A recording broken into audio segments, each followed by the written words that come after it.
So hello student, how are you all? I hope that everything is going well with you, with your family. Now for the comments in your study process, we have continuously taking online classes. Today video which I am going to dispatch will include some basic point of the grammar. मेरे प्यारे student, इससे पहले बहुत सारे video पढ़ चुके हैं, लेकिन आज मैं एक ऐसे टॉपिक के यूं कह लीजिए कुछ बेसिक पॉइंट में आज ग्रामर का टच करने जा रहा हूं, जो कहीं ना कहीं बहुत महत्वपूर्ण होते हैं।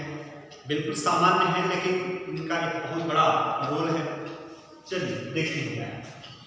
कभी कभी प्रोनाउंसिएशन में हमारे सामने नंबर ऑफ डिफिकल्टी है, तो बहुत सारी डिफिकल्टी आती है, उसको हम इग्नोर करते चले जाते हैं।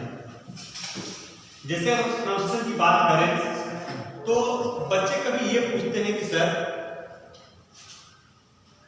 ये जो आप वर्ड लिख रहे हैं, जैसे एग्जाम्पल के तौर पर समझा रहा हूं, इसको हम नेशनल ही पढ़ेंगे, लेकिन सवाल ये भी खड़ा होता है कि सर इसमें जब कहीं स है नहीं, फिर भी आप स क्यों पढ़ रहे हैं?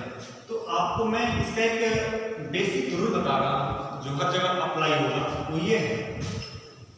यहाँ पढ़ेंगे तो नेशनल वेरिटी को हमें सब पढ़ रहे हैं, सवाल ये खड़ा सब क्यों होता है ऐसा? तो हम आमतौर पर यही कहते हैं इग्नोर करने के चलिए ऐसे पढ़ा जाता है, लेकिन ऐसा नहीं है। हमें उस रूल के तहत जाना चाहिए। देखिए क्यों होता है। जब टी के बाद आई ए आई ओ आई ई आए, तब हम इसी टी को स पढ़ते हैं। इस बात को आप बिल्कुल इनकलकेट कर लीजिएगा, अपने मन में बैठा लीजिएगा कि जब टी के बाद आई ए आ जाए या आई ओ आए या फिर आई ई आए, तो इस टी को हम स पढ़ेंगे। हम यूं ही नहीं कह देंगे कि ऐसे ही पढ़ा जाता है, इसे कुछ रूल जरूर होते हैं। क्लियर हो पा रहा है? जैसे आपको नेशनल नेम किया, अगर मैं नीचे लिखूं एम ओ टी आई तो मोशन, तो यहाँ पर कहीं भी स शब्द नहीं आ रहा है, इसी टी को हम सब पढ़ रहे हैं। ऐसा क्यों हो रहा है? अगर आपसे कोई पूछे तो आपका सीधा जवाब होगा सर टी के बाद आई ओ आया है, तो टी को क्या पढ़ेंगे? सब पढ़ेंगे। Is it clear to everyone? Well, तो इस खंडे को आप क्या रखिएगा? When T followed by I A, I O, I E, pronunciation of T will be S. Okay.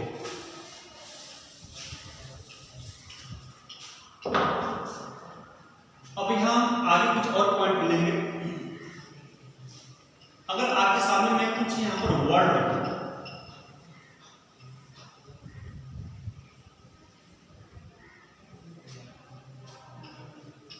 तो आप बिल्कुल सही पढ़ेंगे। ये पढ़ेंगे भाई ये शुड है, ये कुड है और ये कुड है। आप उसके यल को इग्नोर करेंगे, ये कहेंगे भाई साइलेंट करता है। लेकिन अगर आपसे मैं पूछूं कि ऐसा क्यों होता है, if personally as a teacher I ask you why और what are the reasons of y'all being silent, maybe you said that our teacher start so, that's why I am saying so. लेकिन ऐसा नहीं हो सकता। आप यल को अगर silent रह रहे हैं तो इसके पीछे भी कुछ रीजन होंगे, ठीक है ना? चलिए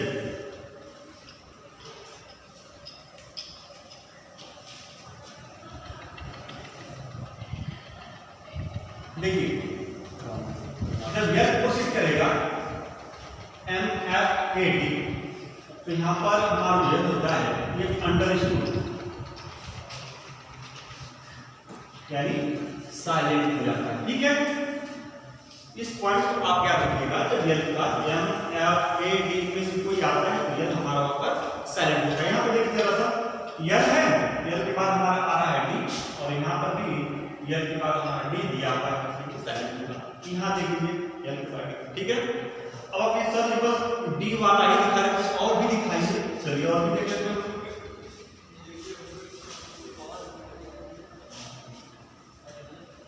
CALF काल पढ़ेंगे आमतौर पर, लेकिन ये होता है का। क्यों? क्योंकि यल के बाद यह आ रहा है, तो यहाँ यल के बाद यह आ रहा है, साइलेंट होगा। ठीक है ना?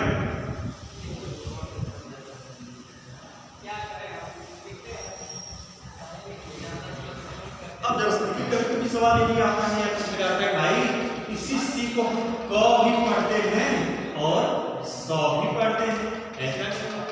Why during pronunciation C produce two sounds first, either क or स। ठीक है ना? तो सवाल ये है कि हम क कहाँ पढ़ेंगे और स कहाँ पढ़ेंगे। देखिए यानी सी के बाद जब A O U K R L T आए, इसी सी को हम पढ़ेंगे क, अर्थात सी का जो प्रोनाउंसिएशन होगा वो क होगा। ओके, एग्जाम्पल देते हैं भाई। जैसे मैं यहाँ पर कहूँ COME, तो इसको हम पढ़ेंगे सी को क। क्यों पढ़ेंगे?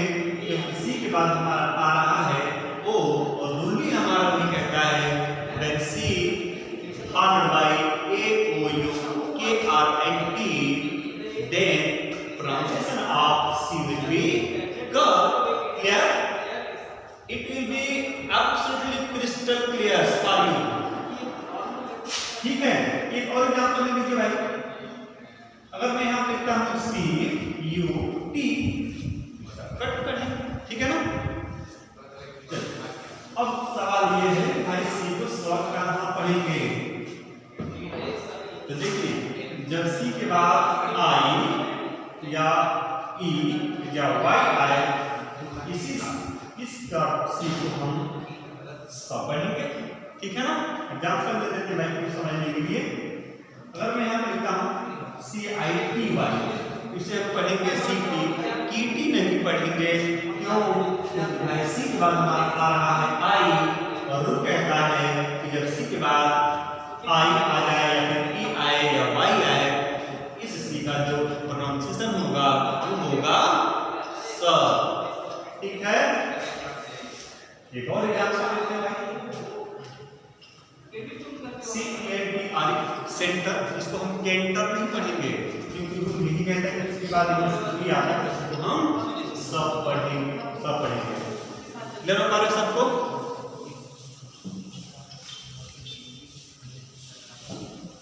वेल, एक पॉइंट और हम देख लेते हैं। ईच और इवरी को, ये ग्रामर के दो बड़े ही कंफ्यूजिंग पॉइंट हैं। ठीक है ना? देखिए अगर हम इन दोनों में जो बेसिक डिफरेंस है उसकी अगर हम डिस्कशन करें यहाँ पर क्लास में, तो हम ये पाएंगे कि ईच और एवरी ये दोनों एक डिस्ट्रीब्यूटिव एडजेक्टिव कैटेगरी में आते हैं। डिस्ट्रीब्यूटिव एडजेक्टिव इसकी कैटेगरी में आते हैं। ठीक है ना? इस पर हम और एडजेक्टिव क्लास में चर्चा करेंगे।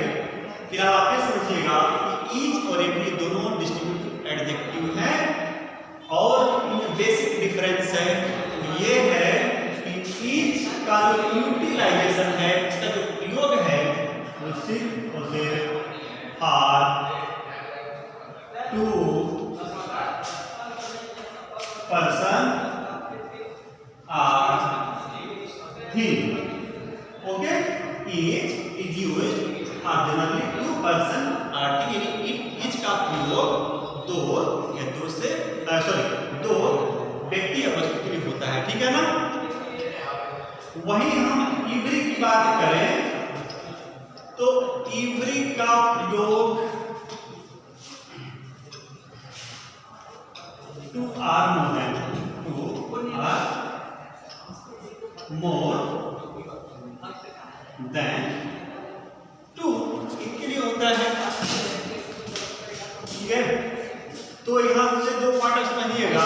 ईच का प्रयोग दो व्यक्ति या वस्तु के लिए वही डिग्री का 2 या 2 से अधिक डिग्री। एक एग्जाम्पल समझ लें, उसके बाद आप क्लास ओवर करेंगे। देखिए अगर मैं यहाँ पर कहता हूँ each side